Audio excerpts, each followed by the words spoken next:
বেশ খানিকক্ষণ খেলাধুলো করে ছেলেকে নিয়ে পার্ক থেকে বাড়ি ফিরছিলাম। ঠিক সেই সময় আমার ছেলের থেকেও ছোট একটি বাচ্চা দোলনায় বসে দোল খাচ্ছিল আর ওয়াফার রোল খাচ্ছিল।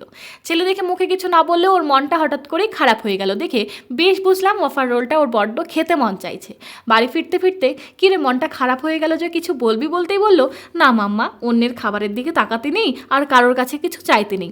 ব্যাস বুঝলাম আমার শেখানো কথাগুলো বেশ মাথায় রেখেছে। ভালোই লাগলো, তবে বাচ্চা মানুষ কিছু খেতে চাইলে না দিতে পারলে মনটা বেশ খারাপ হয়ে যায়। ওর বাবাকে ফোন করলাম, বলল আসতে প্রায় 1.5-2 ঘন্টা সময় লাগবে।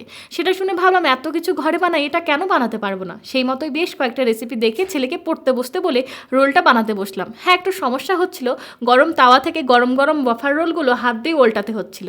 আমার মতো যারা হাতে গরম সহ্য করতে পারো না তারা কিন্তু ভুলেও এটি বানিও না। তবে ছেলের মন চাইছে বলে হাতে ছ্যাঁকা লাগলেও আমি রোলগুলো কিন্তু বানিয়েই ফেললাম। কিছুক্ষণ রেস্টে রেখে গলানো চকলেটটা রোলের মধ্যে দিয়ে ছেলেকে দিতেই ওর খুশিটা যেন আকাশ ছুঁয়ে গেল।